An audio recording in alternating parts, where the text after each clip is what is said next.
पाकिस्तान के अंदर हर दूसरा बंदा जो है वो जनाब उन्होंने बोर्ड लगा दिया है। 50-50 60-60 लाख रुपया ले रहे हैं, काम कोई नहीं हो रहा, फिर वहाँ से ऑफिस भी चेंज हो जाते हैं। क्या प्रोसीजर होता है कि हम यूएसए में अप्लाई कर सकते हैं और उसमें कितना खर्चा आ सकता है? इससे पहले भी किसी कंट्री में आपने टूर किया है तो आपने वहाँ पे कोई इलीगल एक्टिविटी तो नहीं की है? कितना टाइम ड्यूरेशन है वीजा लगने का? अपॉइंटमेंट पे आके थोड़ा सा डिले हो जाता है। कितना चार्ज करते हैं जनरल? जी 50-60 हज़ार। सिर्फ 50-60 हज़ार। यूएसए जाना है, घूमना है, फिरना है, सारा कुछ ठीक होता है, कहीं ना कहीं आके रिजेक्शन हो जाता है। वहाँ पे जो गोरा खड़ा था उससे इंग्लिश में बात कर रहा था और वो मेरे से पंजाबी में इंटरव्यू ले रहा था। कंसल्टेंट की जो फीस होती है वो मिला के, वीजा फीस मिला के टोटल कितना खर्चा है इसने यूएसए जाना? आप कुछ कहना चाहिए डंकी के हवाले से कि जो इतने पैसे उधर लगाते हैं अगर वो सीधा रास्ते में आ जाए तो ज्यादा बेहतर नहीं है? आपको नहीं पता ही मैं 35-40 लाख पे करके भी वहाँ तक पहुँच पाऊंगा या नहीं? ऑस्ट्रेलिया के हवाले से बताएं कि ये भी विजिट वीजा ही है आपका या इसमें स्टडी वीजा भी आ जाता है, वर्क वीजा भी आ जाता है? जो ऑस्ट्रेलिया चला गया वो वहाँ से भाग गया, फिर ये डिपेंड कर रहा होता है कि आप एम्बेसी को अपनी इन्फॉर्मेशन कितनी परफेक्ट पुट करके दे रहे हैं। आप खुद अप्लाई कर रहे हैं और आप मिस्टेक्स पे मिस्टेक्स किए जाते हैं,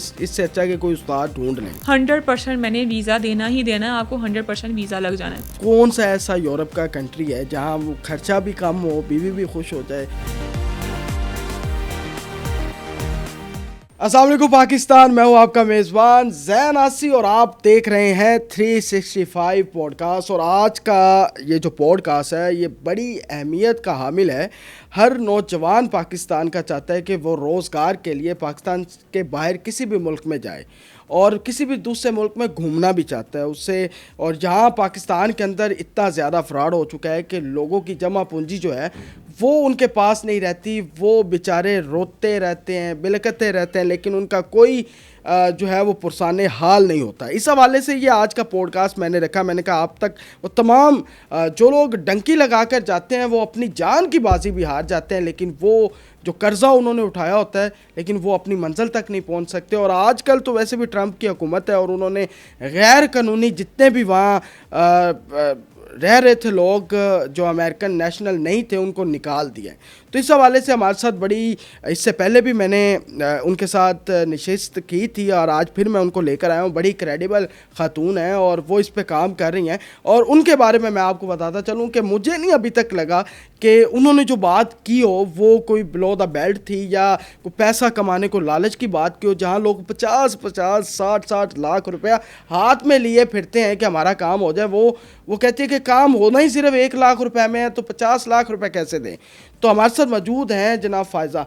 बहुत शुक्रिया आपका फ़ायज़ा साहब, आपने अपना कीमती वक्त दिया, आज फिर आप हमारे रूबरू बैठी हैं। कैसा लगा, आप ठीक हैं?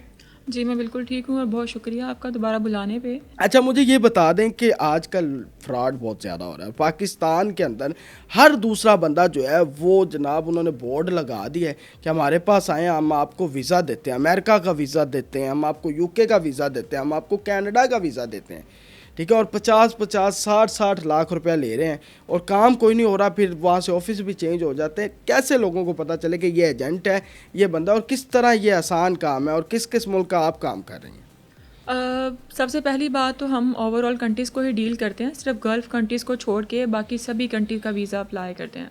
और ये जो आपने बात की है कि कैसे पता चले कि ये एजेंट है, कंसल्टेंट है, किस बंदे से मैं एप्लीकेशन करवानी चाहिए या नहीं, ये सारा कुछ तो डिपेंड करता है उस पर्सन पे जिसने अप्लाई करना होता है। क्योंकि मोस्टली जो एजेंट्स हैं वो तो बगैर ऑफिस के ही लोगों को डील कर रहे होते हैं कि हम आपको 100% वीज़ा दिलवा देंगे, हमें 20 लाख दे दें, 25 दे दें, 50 दे दें, 60 दे दें। मार्केट में काफ़ी हाई रेट भी चल रहा है इसका। तो बजाय इनके कि आप इस तरह एजेंट्स के हाथों में जाके एक तो अपना टाइम वेस्ट करें, अपना पैसा ज़ाया करें, बेहतर यही है कि आप किसी कंसल्टेंट से पहले कंसल्टेशन ले लें कि मुझे किस कंट्री में अप्लाई करना चाहिए, मेरा बैकग्राउंड ये है, मेरे पास इतनी बैंक स्टेटमेंट है, मेरे पास ये चीज़ें हैं प्रॉपर्टी में, तो मेरे लिए कौन सा कंट्री सूटेबल रहेगा। कुछ जिनकी ट्रैवल हिस्ट्री अच्छी है वो अपनी ट्रैवल हिस्ट्री की बेस पे कंसल्टेशन ले सकते हैं। उसके बाद ही अपने डॉक्यूमेंट्स को कंप्लीट करके आप एप्लीकेशन को आगे प्रोसीड करवा सकते हैं। अच्छा फ़ायज़ा, जिनकी ट्रैवल हिस्ट्री नहीं है वो पहली दफ़ा जाना चाहते हैं, अगर हम यूएसए की बात करें स्पेशली, ठीक है, अभी यूएसए की बात करते हैं तो क्या प्रोसीजर होता है कि हम यूएसए में अप्लाई कर सकते हैं और उसमें कितना खर्चा आ सकता है ओवरऑल आपने बताना है? जहाँ तक फ्रेश पासपोर्ट की बात है तो वो यूएसए क्या कोई भी कंट्री हो, आपकी ट्रैवल हिस्ट्री मैटर नहीं करती है। ट्रैवल हिस्ट्री एक प्लस पॉइंट होता है कि आपका एक बैकएंड क्लियर करता है कि अगर आप इससे पहले भी किसी कंट्री में आपने टूर किया है तो आपने वहाँ पे कोई इलीगल एक्टिविटी तो नहीं की है, आपने ओवर स्टे तो नहीं किया हुआ है। जबकि फ़्रेश पासपोर्ट का आपका वीज़ा लगने से कोई लिंक नहीं होता है। और इसका प्रोसेस बहुत सिंपल सा होता है कि आपने जो है इसका फॉर्म वगैरह फिल करना होता है, एम्बेसी फ़ी पे करनी होती है। इसके लिए डॉक्यूमेंट्स आपके बहुत लिमिटेड से रिक्वायर्ड होते हैं जो बाकी सभी कंट्रीज़ के लिए भी चाहिए होते हैं। Passport, ID card, FRC, MRC pictures, bank statement वगैरह बहुत मिनिमम सी हो, उस पर भी आप यूएसए अप्लाई कर सकते हैं। कितनी बैंक स्टेटमेंट होनी चाहिए यूएसए के लिए? 5 से लेके 10 लाख तक आपका क्लोजिंग बैलेंस होना चाहिए, जो भी सिर्फ आपने अपने बैलेंस अकाउंट में ही होल्ड करना है, किसी कंसल्टेंट या एजेंट को आपने पे नहीं करना है। सिर्फ अपने पास होल्ड करना है कि हम अगर एज अ टूरिस्ट जा रहे हैं तो मेरे पास इतना बैलेंस है कि मैं वहाँ जाके सर्वाइव कर सकता हूँ, जाते ही आपके कंट्री पे बर्डन नहीं बनूँगा। और उसके अलावा इसकी अपॉइंटमेंट लेंगे, छोटा सा एक इंटरव्यू होगा। इंटरव्यू पे आके लोग यूएसए में काफ़ी कंफ्यूज हो जाते हैं कि हमें इंटरव्यू किस लैंग्वेज में करना चाहिए है, इंग्लिश है हो तो ही हम इंटरव्यू कंडक्ट कर सकते हैं, ऐसा बिल्कुल भी नहीं है। जब फॉर्म फिल करते हैं वहाँ पे ऑप्शन होता है कि आपको कौन कौन सी लैंग्वेजेस आती हैं, उसमें आप तीनों सेलेक्ट कर सकते हैं, इंग्लिश, उर्दू। हम पाकिस्तान में रह रहे हैं तो पंजाबी, ये हमारी कौमी ज़ुबान है, आप उसको भी बीच में लिख सकते हैं। ठीक तो है, उस पर भी इंटरव्यू हो सकता है। ये बिल्कुल बड़ी हो आम सकता बात की है, ये अभी तक समझ नहीं आया लोगों को। बेचारे जो हैं वो इंटरव्यू में बेचारे वहीं ख़त्म हो जाती है उनकी इंग्लिश। अच्छा, तो ये अभी यूएसए की अगर आप बात करें, अभी हम यूएसए पे ही रहते हैं, तो कितना टाइम ड्यूरेशन है वीज़ा लगने का? यूएसए का जो वीज़ा का प्रोसेस होता है ना वो तो कंप्लीट हो जाता है। अपना फॉर्म वगैरह आपने फिल कर लिया, फ़ीस पे कर ली। इसका जो टाइम है वो सिर्फ अपॉइंटमेंट पे आके थोड़ा सा डिले हो जाता है, क्योंकि यूएसए की एम्बेसी की तरफ से जो अपॉइंटमेंट है ना वो 1-1.5 साल के बाद की ही मिलती है। लेकिन कुछ लोग हैं वो अर्जेंट अपॉइंटमेंट लेना चाहते हैं, तो थर्ड पार्टीज़ आगे हैं जो आजकल अपॉइंटमेंट्स का काम करती हैं, उनको कुछ एक्स्ट्रा चार्जेस पे करके आप अपनी अपॉइंटमेंट अर्जेंट बेसिस पे ले सकते हैं। लेकिन उसका ये मतलब नहीं है कि उनके पास बिल्कुल होल्ड पड़ी होती है, उन्होंने भी मेहनत करनी होती है कि एम्बेसी की तरफ से अपॉइंटमेंट्स आपकी ओपन होती हैं कोई 1 वीक के बाद या 10 डेज़ के बाद, वो मिडनाइट में कभी भी ओपन हो जाती हैं, 3 बजे 4 बजे करीब। तो जो बंदा मेहनत कर रहा है, आपके लिए जाग रहा है, वो सिर्फ उस मेहनत का आपसे चार्ज कर रहा होता है। तो लेकिन आप खुद भी, जो भी एप्लीकेंट है वो खुद भी अपनी अपॉइंटमेंट बार बार रीस्केड्यूल कर सकता है। 3 टाइम तक अपनी अपॉइंटमेंट आप दोबारा से ले सकते हैं। तो इसकी अपॉइंटमेंट अगर आपने अर्जेंट लेनी है तो वो 2-3 महीने बाद की मिल जाएगी, खुद भी मेहनत कर सकते हैं। वरना किसी के जो आपके बिहाफ पे मेहनत कर रहा है उसको पे करके उससे भी अर्जेंट अपॉइंटमेंट ले सकते हैं। और जो इसका वीज़ा स्टैम्प होता है वो लॉन्ग टर्म का चला जाता है। अच्छा, ये जो थर्ड पार्टी की आपने बात की है, तो वो कितना चार्ज करते हैं जनरल, अगर रकम बात करें तो, ताकि लोगों को पता तो हो ना? डिफरेंट कंसल्टेंट डिफरेंट चार्ज कर रहे होते हैं, डिफरेंट पर्सन डिफरेंट चार्जेस ले रहे होते हैं। कुछ जो है वो 1-2 लाख भी लेते हैं, कुछ 50-60-70 हज़ार भी लेते हैं, कुछ 30-40 भी लेते हैं। लेकिन वो डिपेंड कर रहा है आप कहाँ से अपॉइंटमेंट ले रहे हैं। क्योंकि कुछ लोगों ने अपने पूरे सेटअप से इसके लिए बनाए होते हैं, तो फिर उन्होंने अपने एम्प्लॉयज़ का एक्सपेंस निकालना है, बाकी चार्जेस का एक्सपेंस निकाल के वो थोड़ा कॉस्टली, मैक्सिमम जो आपको एक्सपेंस आता है वो 50-60 के करीब का आता है। 50-60 लाख? 1000 जी। अच्छा, फिर ठीक है, जी, 50-60 हज़ार, सिर्फ 50-60 हज़ार, इससे ज़्यादा नहीं जी। ये बड़ी वैसे बात की है। अच्छा, गलती कहाँ होती है जब आप यूएसए का वीज़ा अप्लाई कर देते हैं? आप किसी कंसल्टेंट के पास गए, उससे कहीं मैंने जाना है, यूएसए जाना है, घूमना है, फिरना है मैंने, ठीक है, अब गलती कहाँ होती है? उनका सारा कुछ ठीक होता है, कहीं ना कहीं आके रिजेक्शन हो जाती है। देखिए, सम टाइम ऐसा होता है, जैसे मैंने आपको बताया कि एक बंदा है उसको इंग्लिश बिल्कुल भी नहीं आता है, तो लेकिन वो वहाँ पे सिर्फ एम्बेसडर को एक सेट अपने तौर पे वो चाह रहा होता है कि मैं एम्बेसडर को सेटिस्फाई कर रहा हूँ कि मैं इंग्लिश में अपना इंटरव्यू कंडक्ट कर रहा हूँ। मोस्टली लोग जो रह जाते हैं वो इंटरव्यू में आके रह जाते हैं। तो मैं बार बार ये कहना चाहती हूँ कि आप इंटरव्यू दें, जिस ज़ुबान में अपने आप को लेके कॉन्फिडेंट है उसमें अपना इंटरव्यू कंडक्ट करें। क्योंकि अभी लास्ट टाइम मेरे पास एक क्लाइंट आए हुए थे, वो कह रहे थे कि मैं वहाँ पे जो गोरा खड़ा था उससे इंग्लिश में बात कर रहा था और वो मेरे से पंजाबी में इंटरव्यू ले रहा था। तो इससे कोई फ़र्क नहीं पड़ता है, आप जहाँ पे रह रहे हैं उनको भी पता है कि हमारी कहाँ पे कौन कौन सी ज़ुबानें चल रही हैं, अब उसके मुताबिक इंटरव्यू दे सकते हैं। बाकी जहाँ तक एप्लीकेशन में मिस्टेक की बात होती है, वो हम फॉर्म फिलिंग में बहुत ज़्यादा गलतियाँ करते हैं। गलतियाँ इस तरीके से करते हैं कि हम एम्बेसडर से इंटेंशनली चीज़ों को हाइड करते हैं। अब वहाँ पे जैसे कि वो कह रहा है कि आपके पास ट्रैवल हिस्ट्री कितनी पुरानी है, 5 साल की वो ट्रैवल हिस्ट्री मांगना चाह रहा है। लोग जिन्होंने 10-20 साल पहले कंट्रीज़ का टूर किया होता है वो कह रहे हैं कि हम वो भी बीच में ऐड ऑन कर देंगे, तो इससे जो है एक अच्छा इम्पैक्ट चला जाएगा कि हमारे पास वो ट्रैवल हिस्ट्री है। जब हम उस क्वेश्चन के अकॉर्डिंग उनको आंसर ही नहीं कर रहे हैं, तो वो आपने एक उनको इररेलेवेंट और फाल्स इन्फॉर्मेशन पुट कर दी है, तो ये आपके रिजेक्शन की तरफ चला जाएगा। और क्या होता है, समटाइम हमारा पुराने कंट्रीज़ का रिफ्यूज़ल होता है, या हम बैन होते हैं, या हमने अप्लाई किया होता है, हमें रिस्पांस नहीं आया होता है, हम वहाँ पे क्या लिख देते हैं कि मेरा कोई रिफ्यूज़ल नहीं है, कोई मैं कहीं से बैन नहीं हुआ, मैंने कहीं ओवरस्टे नहीं किया। ये सारी चीज़ें जब आप गलत पुट करते हैं तो ये चीज़ें आपको रिफ्यूज़ल की तरफ लेके चलती हैं। सिर्फ रिफ्यूज़ल नहीं आता, समटाइम इन पर बैन भी आ जाता है, तो हमें इन चीज़ों से बचना होता है। ये तो है, लेकिन कई दफ़ा होता है कि अगर एक कंसल्टेंट के पास गए हैं, उसके पास काम नहीं हुआ, तो वही छोड़ के फिर दूसरे के पास चल, इस तरह बदलते रहते हैं लोग, उससे कोई फ़र्क पड़ता है? बहुत ज़्यादा फ़र्क पड़ता है। आपने एक कंसल्टेंट से एप्लीकेशन करवाई है, उसको आपकी पूरी प्रोफाइल पता है, आपका रिफ्यूज़ल आ गया है, उसको पता है अब एलिगेशंस जो लग के आए हैं, आपके डॉक्यूमेंट्स में क्या क्या कमियां थी कि आपके अभी ये एलिगेशंस लगे हैं। तो नेक्स्ट टाइम भी अगर आपने रीसबमिशन करवानी है, दोबारा से केस पुट ऑन करना है, तो उसी कंसल्टेंट को ही अपना पूरा जो जो चीज़ें मिस हैं वो आपको गाइड करेगा कि आपके ये डॉक्यूमेंट्स मेरे पास ऑलरेडी थे, ये एलिगेशन लगा है, तो हम इसको इतने टाइम में ये चीज़ें मज़ीद कंप्लीट करके अप्लाई कर सकते हैं। अब मेरे पास एक क्लाइंट आया, उसने एप्लीकेशन करवाई, अगर सपोज़ का रिफ्यूज़ल आ गया है, तो मैं इसको दोनों चीज़ें सामने रखते हुए ही गाइड करूँगी। अगर वही बंदा मुझे छोड़ के किसी दूसरे बंदे के पास जाएगा, वो फिर से अपनी वही प्रोफाइल उसको देगा जो उसने मुझे स्टार्ट में दी हुई थी। अब उसको नहीं पता कि मैंने इसमें मज़ीद चीज़ें कहाँ कहाँ पे क्लियर करवानी है, कमियाँ कहाँ पे हैं। तो बजाय इसके कि आप हर दूसरे दिन अपना कंसल्टेंट चेंज करें, नई नई बातें सुने।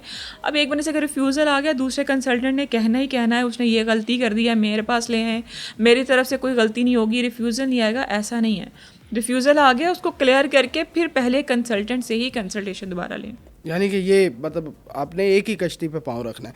अच्छा, यहाँ एक और बात भी मैं आपसे पूछना चाहूँगा कि यूएसए का ओवरऑल जो एक कंसल्टेंट की जो फ़ीस होती है वो मिला के, वीज़ा फ़ीस मिला के टोटल कितना खर्चा है जिसने यूएसए जाना है? यूएसए जाने के लिए एक बंदा एम्बेसी फ़ी पे करेगा, वो है 185 यूएस डॉलर्स है, वो पाकिस्तानी अप्रॉक्सीमेटली 55,500 बनते हैं। एग्जैक्ट अमाउंट है वही एज इट इज़ आपने अलाइड बैंक में जमा करवानी है। बाकी मुझे नहीं पता बाकी लोग क्या चार्ज कर रहे हैं, क्या नहीं कर रहे हैं। हम अपनी कंसल्टेशन चार्ज कर रहे हैं, सिंगल पर्सन से सिर्फ 1 लाख चार्ज करते हैं। उसमें उसको ओवरऑल सारी सर्विसेज देते हैं, सारी bookings, cover letter, form filling, each and everything, plus उसके अपॉइंटमेंट की कॉस्ट आ जाती है। तकरीबन 2.5 लाख में आप वीज़ा ले सकते हैं। इससे भी कम कॉस्ट पड़ जाएगी तकरीबन जी, ये बहुत ज़्यादा ही आपने बता दिया। तकरीबन हम कह सकते हैं 180 के करीब टोटल एक्सपेंस आ जाए। 180 के करीब, यानी कि 2 लाख के अंदर अंदर। लोग तो 35, 40 डंकी के लिए 35 लाख रुपए खर्चा आता है मैडम, और यहाँ सिर्फ आप कह रही हैं कि 180 में 180K में आप यूएसए जा सकते हैं, और डंकी में 25, 30 लाख, ऊपर से आपकी जान की हिफाजत भी नहीं है। उसमें भी तो आप कुछ कहना चाहिए डंकी के हवाले से कि जो इतने पैसे उधर लगाते हैं, अगर वो सीधा रास्ते में आ जाए तो ज़्यादा बेहतर नहीं है? देखिए, डंकी लगाने वालों से यही कह सकती हूँ मैं कि आपने वहाँ पे अपनी जान का रिस्क भी लेना है, पैसे का रिस्क भी लेना है। आपको नहीं पता ही मैं 35-40 लाख पे करके भी वहाँ तक पहुँच पाऊँगा कि या नहीं। और बजाय इसके कि आप इस रिस्क की तरफ आएँ, ये थोड़े से पैसे 1.5 लाख 2 लाख कोई ज़्यादा अमाउंट नहीं है जिसमें आपकी जान को कोई रिस्क नहीं है, क्योंकि आप एक लीगल वे में लीगल प्रोसेस सारा लेके उसको चल रहे हैं। तो 2 लाख का रिस्क लेना मेरे ख्याल से जान के और पैसे के रिस्क से बहुत बेहतर है। बिल्कुल। कि जिसमें 35 लाख लिया गया, एक बंदे ने लिया है, वो इनिशियल आपका प्रोसेस स्टार्ट करने के लिए भी कम से कम आपसे 10-15 लाख लेगा। बाकी उसने तो अमाउंट अपनी ले ही लेनी है, आप वहाँ अपनी मंजिल तक पहुँचे या ना पहुँचे। अच्छा, वर्क वीज़े के हवाले से यूएसए में क्या सख्तियाँ हैं, ओवरऑल क्या आपकी नज़र कहती है? देखिए, अगर हम डायरेक्ट यूएसए के वर्क की बात करेंगे, हम पाकिस्तान में बैठे हुए हैं, हमारे पास कोई यहाँ पे एक्सपीरियंस नहीं है, कोई हमारे पास अच्छा जो है वो मतलब कि बैकग्राउंड नहीं है अपनी स्टडीज़ के हवाले से, अपने एक्सपीरियंस के हवाले से हम बैठे हों यहाँ पे और हम चाहें कि हमें यूएसए वर्क के लिए ऑफ़र्स देता रहे, तो ऐसा बिल्कुल भी नहीं होता है। जगह जगह पे लोग बैठे हुए हैं वर्क परमिट लेके 5 साल का, 10 साल का, 2.5 साल का, 25 लाख, 20 लाख, 22 लाख, 50 लाख वर्क परमिट का मार्केट रेट जो यूएसए का चल रहा है मेरे ख्याल से 75 लाख टू 95 लाख तक चल रहा है। तो एक बंदा इसके पास अगर 75 लाख या 95 लाख 1 करोड़ तक की अमाउंट हो तो वो पाकिस्तान में अपना अच्छा सेटअप स्टार्ट कर सकता है जितना उसने वहाँ पे जाके अर्न करना है। तो बेहतर यही होता है। खूबसूरत बात की, बड़ी खूबसूरत बात की। तो बेहतर मुझे ये लगता है कि ये वाकई जो लगा रहा होता है वो सोच नहीं रहा होता, वो सोचता है कि मैं 1 करोड़ रुपया लगा के जाऊंगा वहाँ, मैंने बड़े कमाने हैं, वही 1 करोड़ में आप पाकिस्तान में अपना अच्छा खासा बिजनेस स्टार्ट कर सकते हैं। जी बिल्कुल। तो बजाय इसके कि आप इतना एक्सपेंस बेयर करें, क्योंकि वर्क परमिट वाले भी जो हैं वो आपको अगर वर्क परमिट इशू करके देते भी हैं तो आप मुझे एक थोड़ा सा खुद इस चीज़ को सोचें, हर क्लाइंट को खुद सोचना चाहिए कि क्या पूरा साल ही उनको इतने वर्कर चाहिए और सिर्फ पाकिस्तान से क्यों चाहिए। बाकी दूसरे मुल्क भी हैं, इंडिया है, बाकी दूसरे मुल्कों से भी इंडियन जो है हमसे ज़्यादा मेहनत करने वाले लोग हैं और उनको मौका भी दिया जाता है। अच्छा। तो सिर्फ इसलिए कि देखिए वहाँ पे ना जो कनाडा है, अमेरिका है, यहाँ पे ट्रक ड्राइवर्स की बड़ी ज़्यादा डिमांड होती है और ट्रक ड्राइवर्स की जो ड्यूटी होती है वो बहुत सख्त है कि कभी कभी ऐसा भी होता है कि आपको पूरे 48 घंटे भी काम करना पड़ता है। और पाकिस्तानी कभी भी इतनी मेहनत नहीं करते हैं। इतनी मेहनत कर सकते हो तो यहाँ पे कुछ कर लें बैठ के। लेकिन हमें ये होता है कि हम आराम परस्त भी और हम सोचें कि हमें अर्निंग भी आती रहे और हम आराम भी पूरा करें, तो इस तरीके से नहीं होता है। तो हमें ये होता है कि जी पूरा साल आ रहे हैं, वर्कर आ रहे हैं, लाखों की तादाद में पाकिस्तान से वहाँ पे चले जाएंगे, तो ऐसा नहीं है। बहुत ज़्यादा हमारी मार्केट में फ़ेक वर्क परमिट चल रहे हैं, फेक कॉपीज़, 1 से 2 ओरिजिनल होंगे, बाकी पूरा साल जो कंसल्टेंट एजेंट्स ला रहे होते हैं वो उनकी कॉपीज़ ही चल रही होती हैं। समटाइम फिर कहा जा रहा होता है कि वर्क परमिट की अपॉइंटमेंट नहीं मिल रही है, अपॉइंटमेंट के लिए बैठे रहें, एक पूरा साल बैठे रहें। जब आपका वर्क परमिट ही फेक है, आपने आगे एम्बेसी को रिप्रेजेंट कर दिया, अपने डॉक्यूमेंटेशन में अपनी फाइल में उनको सबमिट कर दिया है, ऑथेंटिक होगा तो आपको ऑटोमेटिकली अपॉइंटमेंट भी मिलेगी, आपको चांस भी मिलेगा। बड़ी खूबसूरत बात की आपने, बिल्कुल ऐसे ही है। और फ्रॉड जो है वो बहुत ज़्यादा पाकिस्तान के अंदर ये तो लाजमी हो चुका है यूएसए के हवाले से। और उन्होंने बता भी दिया कि लेकिन कई लोग होते हैं उन्होंने अमेज़ोन का काम किया होता है, अब उन्होंने अपनी कंपनी रजिस्टर अमेरिका से करवाई होती है, उनके लिए आसानी होती है कहीं वीज़े की? देखिए, अगर आपने अपना बिज़नेस रजिस्टर्ड करवाया हुआ है, देखिए कोई बंदा उसने पाकिस्तान में बैठ के रजिस्टर्ड करवाया हुआ, तो डायरेक्ट जो कंपनी वहाँ पे बैठी डील कर रही है ना, जिसमें आपने खुद की रजिस्ट्रेशन दी है, वहाँ से आपकी डॉक्यूमेंटेशन आनी चाहिए कि आपको वहाँ से एक ऑफ़र लेटर आना चाहिए कि इस बंदे की यहाँ पे कंपनी रजिस्टर्ड है, ये इसकी बिहाफ पे ही वहाँ पे ट्रैवल करना चाह रहा है। वो एक स्पॉन्सर टाइप हो जाता है। फिर स्पॉन्सर में वहाँ पे नोटराइज स्टैम्प्स होती हैं। जब आपका एक ऑथेंटिक लेटर आ गया ना, उसकी बेस पे हम अप्लाई करते हैं, लेकिन वो भी एक प्रोसेस है कि हर चीज़ का डॉक्यूमेंट कुछ भी आ जाए, आपको एक प्रोसेस से गुजरना ही पड़ता है कि आपने वो पेपर अपना एम्बेसी को देना है, एम्बेसी की समझ में आएगा तो आपको वीज़ा ग्रांट करेंगे, वरना उसमें भी रिफ्यूज़ल आ सकता है। बिल्कुल सही आपने कहा। अच्छा, बस ऑस्ट्रेलिया की तरफ चलते हैं। ऑस्ट्रेलिया और न्यूजीलैंड का भी आप कर रही हैं।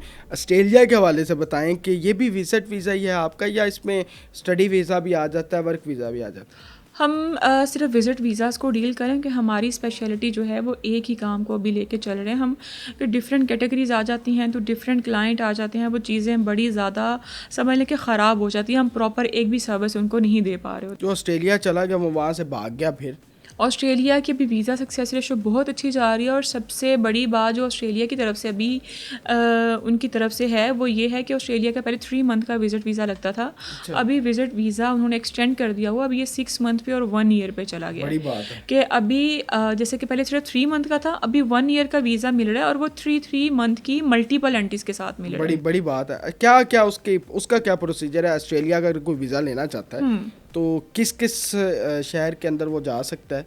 ऑस्ट्रेलिया में बिजनेसमैन के लिए बहुत ज़्यादा अपॉर्चुनिटीज़ हैं कि बिजनेसमैन, अब जैसे कि बिजनेसमैन क्या चाह रहे होते हैं, हम कनाडा में इन्वेस्टमेंट कर लें, यूएसए में इन्वेस्टमेंट कर लें, उनके लिए ऑस्ट्रेलिया बहुत अच्छा इस टाइम पे ऑप्शन चल रहा है कि वो वहाँ पे डिफरेंट कंपनीज़ के साथ कोलैबोरेट करके वहाँ पे डिफरेंट तरीक़ों से अपनी इन्वेस्टमेंट कर सकते हैं, अपना छोटा सा सेटअप स्टार्ट कर सकते हैं, ख़ुद को वहाँ पे पे के पैनल पे रजिस्टर करवा सकते हैं। इसका सिंपल सा प्रोसेस है, ना कोई इंटरव्यू है जिसमें आपको लैंग्वेज बैरियर रहे। सिर्फ आपने अपने सारे डॉक्यूमेंट्स कंप्लीट करने हैं, जो उनकी रिक्वायरमेंट है उनकी वेबसाइट पे आप चेक कर सकते हैं, या किसी कंसल्टेंट से आप डिस्कस कर लें, अपनी प्रोफाइल चेक करवा के डॉक्यूमेंट्स कंप्लीट करें। ऑनलाइन इसका सारा प्रोसेस है, एम्बेसी को पोर्टल पे शेयर करें, अपने बायोमेट्रिक करवाएं, उसके बाद एम्बेसी 20-25 डेज़ में आपको रिस्पॉन्स कर रही है, 25 दिन के अंदर। और अभी सबसे बड़ी बात जो ऑस्ट्रेलिया की तरफ से है, इसके ना पिछले 3-4 सालों में वीज़ा रेशो बहुत ख़राब रही है कि इसके ऑटो जनरेटेड रिफ्यूज़ल आते रहे थे, क्योंकि वहाँ पे बहुत ज़्यादा स्टूडेंट्स थे, बहुत ज़्यादा लोग जिन्होंने असाइलम ले लिया हुआ था या जो विज़िट पे गए थे वो वहाँ पे वर्क के लिए उन्होंने अपना प्रोसेस कर दिया हुआ था, उनको अभी पीआर मिला है, उनको वहाँ की गवर्नमेंट ने अकोमोडेट किया है। तो अभी जो है वो सितंबर 2024 से इसमें काफ़ी ज़्यादा चेंजिंग्स आ गए, इसका वीज़ा एक्सटेंड हुआ है और अभी इसकी वीज़ा सक्सेस रेशो काफ़ी अच्छी चल रही है, अच्छी जा रही है। तो ये 25 दिन के अंदर वीज़ा लग जाता है, इस पे खर्चा कितना आता है विजिट वीज़ा की? देखिए विजिट किसी भी कंट्री का ना एम्बेसी फ़ी है, वो जितनी भी इनकी एम्बेसी फ़ी बन रही होगी आप इनके वेबसाइट पे जाकर चेक करें, अप्रॉक्सीमेटली 50,000-60,000 के करीब 60,000 ये होगी। जी, लाख रुपया जी, इसके अलावा इसके कोई एक्स्ट्रा चार्जेस नहीं है, सिर्फ हम अपनी कंसल्टेशन चार्ज, इसका कोई इंटरव्यू नहीं है, सिर्फ आइल्स की जरूरत होती है। विजिट वीज़ा होता है, विजिट के लिए आपकी एजुकेशन की, आपकी आइल्स की, आपके अदर कोर्सेज़ की या सर्टिफिकेट्स की किसी भी चीज़ की ज़रूरत नहीं होती है, क्योंकि आप as a tourist, as a visitor जा रहे हैं, सियाह के तौर पे जा रहे हैं उनका कंट्री एक्सप्लोर करने के लिए। तो वर्क परमिट भी होते हैं ऑस्ट्रेलिया के? हर कंट्री का वर्क परमिट होता है, लेकिन जब एक कंट्री आपको इस फैसिलिटी दे रहा है कि आप विजिट पे आएँ, मल्टीपल एंट्रीज़ है यहाँ पे, आप डिफरेंट रिक्रूटमेंट एजेंसी से कांटेक्ट करके यहाँ पे वर्क के लिए एप्लीकेशन दे सकते हैं, तो आपके लिए बहुत अच्छा ऑप्शन है। ठीक है, यानी कि ये किया जा सकता है। बिल्कुल कि इतने मिनिमम एक्सपेंस में आप वहाँ पे वर्क के लिए भी एलिजिबल हो जाएंगे। रिफ्यूज़ होने के कितने चांसेस होते हैं? देखिए रिफ्यूज़ल हर कंट्री का आ सकता है, ऐसा बिल्कुल नहीं मैं कहूँगी कि रिफ्यूज़ल नहीं आ सकता है। सच बात की है, ये कोई भी नहीं करता। रिफ्यूज़ल हर पर्सन का भी आ सकता है, कुछ बहुत अच्छी प्रोफाइल होती है, करोड़ों की बैंक स्टेटमेंट शो करते हैं, ट्रैवल हिस्ट्री होता है, उनका भी रिफ्यूज़ल आ जाता है। कुछ फ्रेश पासपोर्ट होते हैं, बहुत मिनिमम सा बैलेंस होता है, उनका भी अप्रूवल आ जाता है। ये डिपेंड कर रहा होता है कि आप एम्बेसी को अपनी इन्फॉर्मेशन कितनी परफेक्ट पुट करके दे रहे हैं। अभी तो ऑस्ट्रेलिया ने इतना नॉर्मलाइज़ कर दिया हो चीज़ों को कि अगर आपका कोई एक पेपर मिस भी है, आपको पहले मेल करते हैं कि ये पेपर आपका मिस है, इसको प्रोवाइड करें, उसके बाद रिस्पॉन्स दिया जाएगा। यानी कि बड़ा अच्छा है, यानी कि ये तो करना ही नहीं चाहते रिजेक्ट आपको। तो ऑस्ट्रेलिया अगर आप जाना चाहते हैं, और पाकिस्तान के बहुत सारे लोग हैं जिनको मैं जानता हूँ, वो इस वक्त ऑस्ट्रेलिया के अंदर बहुत अच्छा बिजनेस भी कर रहे हैं, ठीक है, बहुत बड़े बड़े टाइकून हैं। मैं एक तो हमजा मजीद साहब को मैं जानता हूँ, लॉर्ड स्काई का एक बहुत बड़ा वो लेकर आए हैं, वो भी ऑस्ट्रेलिया में उनका बिजनेस काफ़ी चल रहा है। तो काफ़ी लोग हैं पाकिस्तान से, न्यूजीलैंड भी क्या अभी बता रहे लोग जाना चाहते हैं, न्यूजीलैंड का क्या प्रोसीजर है और उसका किस तरह किया जा सकता है प्रोसीड? न्यूजीलैंड और ऑस्ट्रेलिया एक ही चीज़ है, क्योंकि समटाइम लोग ऐसा होता है कि अपना रूट ही एक बना लेते हैं कि मैंने ऑस्ट्रेलिया जाना है, 5-6 दिन ऑस्ट्रेलिया विजिट करूँगा, 10-12 दिन न्यूजीलैंड रहूँगा, फिर वापस आ जाऊँगा, कि एक ही रूट इनका चल रहा होता है। न्यूजीलैंड की अभी सबसे अच्छी बात यह है कि इसका वीज़ा भी लॉन्ग टर्म का ही है, समटाइम 1 ईयर का मिल रहा है, समटाइम 2 ईयर्स का मिल रहा है, लेकिन इसकी मल्टीपल जो एंट्रीज़ हैं वो थोड़ा लंबे अर्से की, यानी कि 6-6 माह की आपकी हर एंट्री है। 6 मंथ आप वहाँ पर पहली दफ़ा जाने पर स्टे कर सकते हैं, उसके बाद आप एग्जिट करें और फिर आ जाएँ। जी बिल्कुल। और इसका ना तो कोई इंटरव्यू है, ना इसके कोई बायोमेट्रिक है, ना फाइल सबमिशन है, इसका सिर्फ बायोमेट्रिक भी नहीं है जी, इसका कुछ भी नहीं है। इसके पहले बायोमेट्रिक होते थे, कराची जाना पड़ता था, लेकिन जिसकी वजह से फिर इसकी एप्लीकेशंस बहुत ज़्यादा कम जाती, क्योंकि यहाँ से एक बंदा मोस्टली एप्लीकेशंस पंजाब की होती हैं, पंजाब के बंदे के लिए वहाँ पे कराची जाना बहुत मुश्किल था। वहाँ पे जो बायोमेट्रिक हो सकते सिर्फ कराची और हैदराबाद वालों के लिए आसानी थी। अभी इसके बायोमेट्रिक वेव ऑफ हो चुके हुए हैं, यानी कि कोई फाइल सबमिशन नहीं है, कोई इंटरव्यू नहीं है, कोई बायोमेट्रिक नहीं है।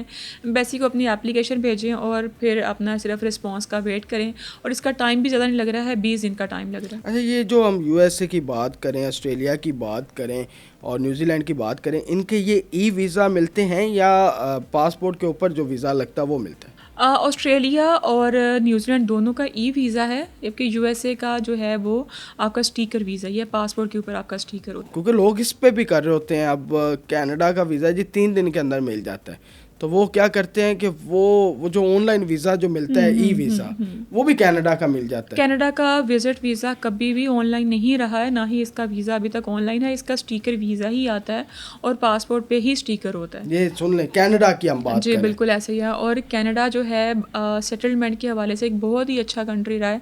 इसका वीज़ा की जो कैटेगरी है वही पाकिस्तान से आपको TRC वीज़ा मिलता है।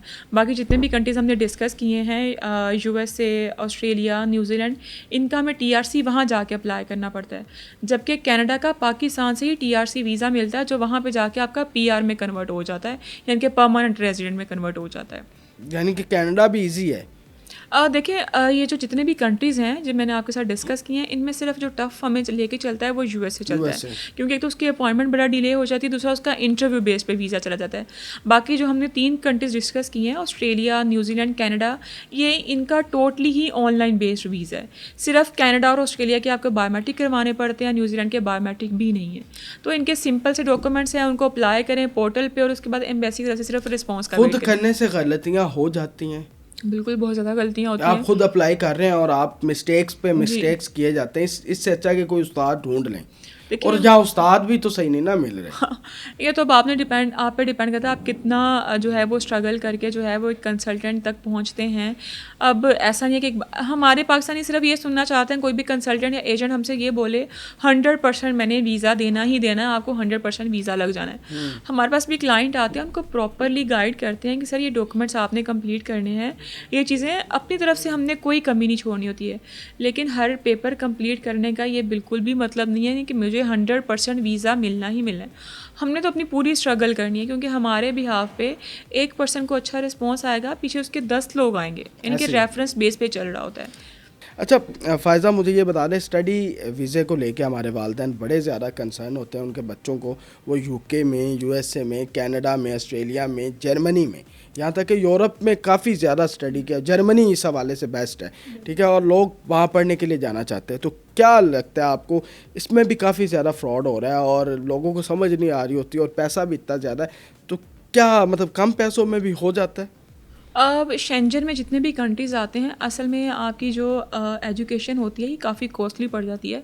अगर हम अमेरिका, कनाडा या UK की तरफ जाते हैं, स्टडी में आप अगर कम एक्सपेंस पे जाना चाहते हैं, स्कॉलरशिप बेस पे जाना चाहते हैं, या आप चाहते हैं कि हमारा फ्री ऑफ कॉस्ट में चला जाए, तो इसमें शेंजन आपके लिए बड़ा अच्छा ऑप्शन है।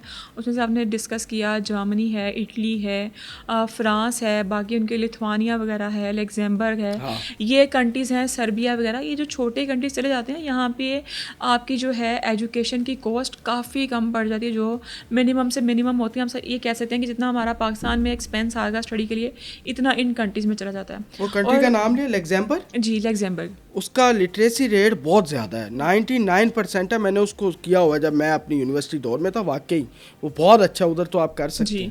और यहाँ पे फिर ये होता है कि यहाँ पे आपको काम के ऑप्शंस भी इजीली मिल जाते हैं।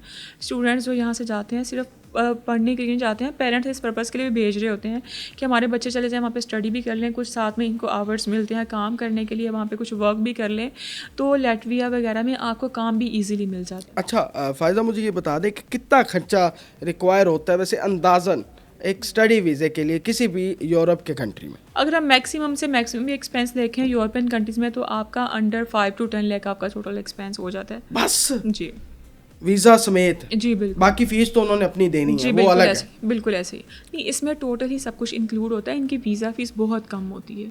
मोस्टली एक जो कंट्रीज़ हैं ये स्कॉलरशिप बेस पे स्टूडेंट्स को बुलाते हैं। 5 से 10 लाख, और वीज़ा कितनी देर में मिल जाता है अगर आपने तो शुरू करना है? मेरे ख्याल 3 to 4 मंथ के अंदर टोटल ये इनके ना इनटेक्स होते हैं। हर यूनिवर्सिटी का, हर कंट्री का अपना इनटेक होता है। कुछ जो है 6 मंथ का इनटेक ले रहे होते हैं, कुछ आपका फॉल इनटेक कर रहे होते हैं।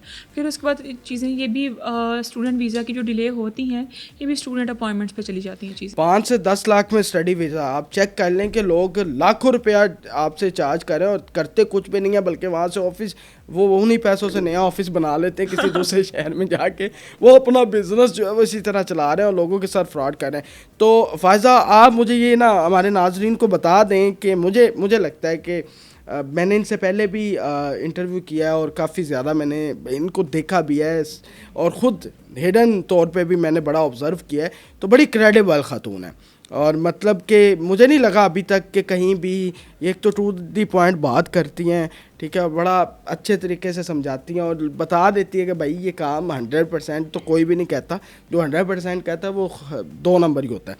तो ये बड़ी क्लियर है, ठीक है, और अपने क्लाइंट के साथ भी बिल्कुल क्लियर है। अपना एड्रेस बता दें हमारे नाज़रीन को और अपना नंबर भी बता दें।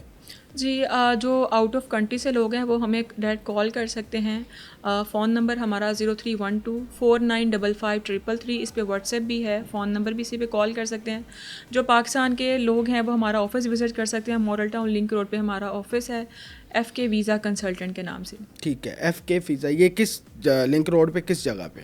Link road new liberty tower plaza में है, सेकंड फ्लोर पे, 26 ऑफिस नंबर। ठीक है, अपना नंबर एक बार फिर बता दें, हमारे नाज़रीन बड़ा पूछते हैं। 0312495533, इस पे व्हाट्सएप भी है।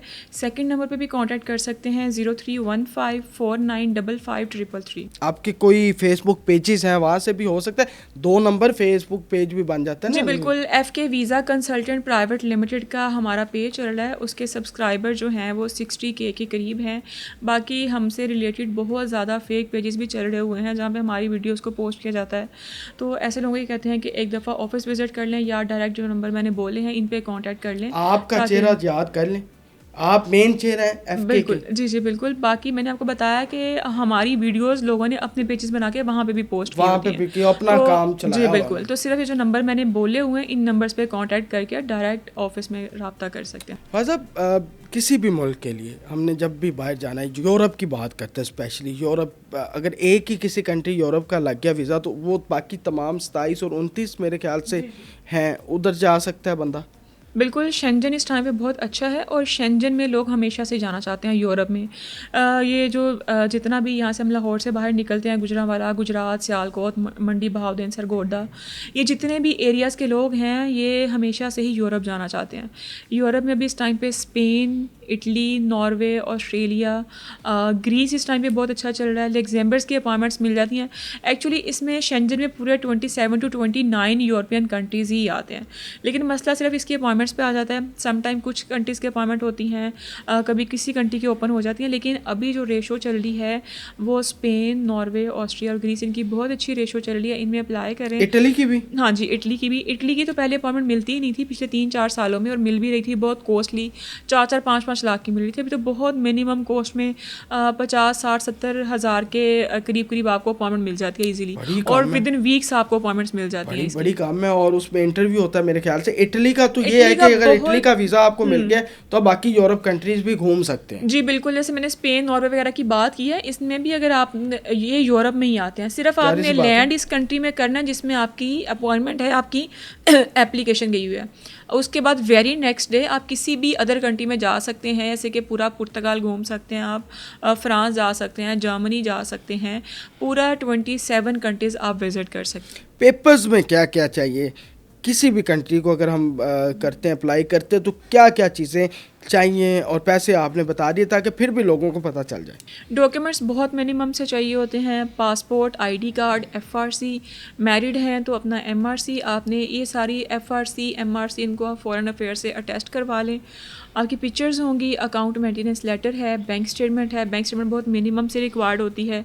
बैंक स्टेटमेंट का जो एक्सपेंस है आपका तकरीबन समझ लें कि आपने क्लोजिंग शो करवाना होता है 1 मिलियन तक सिंगल पर्सन के लिए। आपकी जॉब पासपोर्ट साइज जो तस्वीरें होती हैं वो थोड़ा सा ना एडिटिंग की होती है हमारे नौजवानों ने, ठीक है, चेहरा साफ हो तो वो उससे भी रिजेक्शन हो जाती है। नहीं, उससे कोई फ़र्क नहीं पड़ता, कोई फ़र्क नहीं पड़ता। जी बिल्कुल, लेकिन इतना भी फेक ना हो जाए ना कि आपका ID कार्ड और पासपोर्ट से वो मैच ही ना कर रहा हो।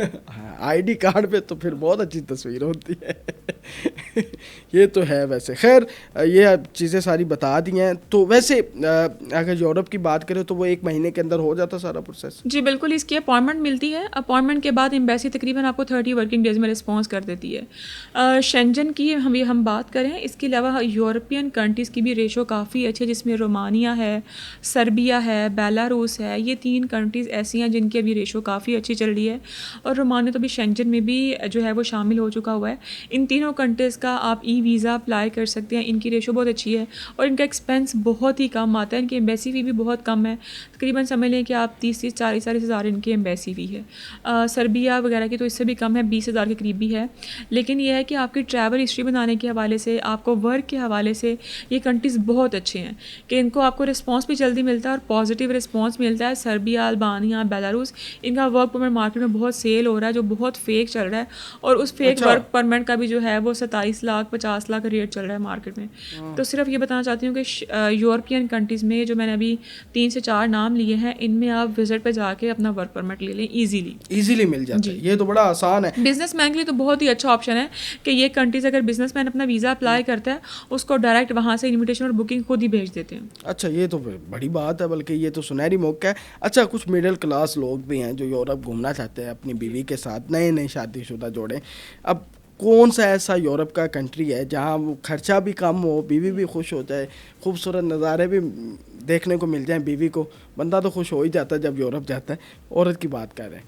तो ऐसा कौन सा मतलब कंट्री है जो आप समझती हैं, क्योंकि सारी बात है, एक्सपीरियंस है, आप डील कर रही हैं, सस्ता भी हो और वहाँ महंगाई भी इतनी नहीं हो? अब फैमिली के हवाले से अगर बात करें तो फैमिली मोस्टली प्रेफर करती हैं फ़्रांस और जर्मनी जाना। लेकिन मैंने आपको बताया कि सिर्फ इनका फ़्रांस और जर्मनी का ना फिर इंटरव्यू बेस पे वीज़ा चला जाता है और इसकी अपॉइंटमेंट का थोड़ा मसला हो जाता है। तो फिर फैमिलीज़ जो हैं वो इटली और स्पेन, इन दोनों कंट्रीज़ में अप्लाई कर सकते हैं। इनकी वीज़ा रेशो काफ़ी अच्छी है। ठीक है। ये सर्बिया वगैरह अच्छा नहीं है देखने वाला? अगर आप शेंजन में बात करें ना तो शेंजन सर्बिया वगैरह ठीक है, लेकिन फैमिली विजिटर्स के हवाले से जो हैं ये स्पेन इटली बहुत अच्छे ऑप्शंस रहेंगे। हाँ, इटली घूमा जा सकता है, तो खूबसूरत है, बेहतरीन है। ये था हमारा आज का पॉडकास्ट और काफ़ी ज़्यादा मैंने डिटेल में जो है वो फ़ायज़ा साहिबा से बात की है और काफ़ी उन्होंने चीज़ें बताई हैं, क्लियर की हैं कि क्या क्या गलतियाँ वीज़ों में होती हैं। तो आपने भी, अगर आपकी कोई फैमिली में बैठा बंदा, ठीक है, वो जाना चाहता है, उसको ये वीडियो भेजें, वो वीडियो पूरी देखें और वीडियो को पूरी देखना है, मेरी रिक्वेस्ट है। जब पूरी नहीं देखेंगे तो आप अपनी मंजिल तक नहीं पहुंच सकेंगे, और जब आप पूरी नहीं देखते, दरमियान से देखते हैं या स्टार्ट के 5 मिनट देखते हो, नीचे कमेंट कर देते हैं, तो वो अपना एक्सीडेंट कर रहे होते हैं आप, क्योंकि आप बीच में घुस रहे होते हैं। तो बीच में ना घुसें, पूरा साथ चलें ताकि आपको हर स्टॉप का पता चल सके और मंजिल तक सही आसानी से आप भी पहुंच सके और हमारे लिए भी आसानी होगी आपको मंजिल तक पहुंचा सके। तो ये क्योंकि इन्फॉर्मेटिव वीडियो होती है, तो इसको जब तक आप पूरा नहीं देखेंगे तो आपको समझ नहीं आएगी। तो वीडियो को ज़्यादा से ज़्यादा शेयर करना। अपने मेज़बान ज़ैन आसिफ को इजाज़त दें। अल्लाह हाफ़िज़।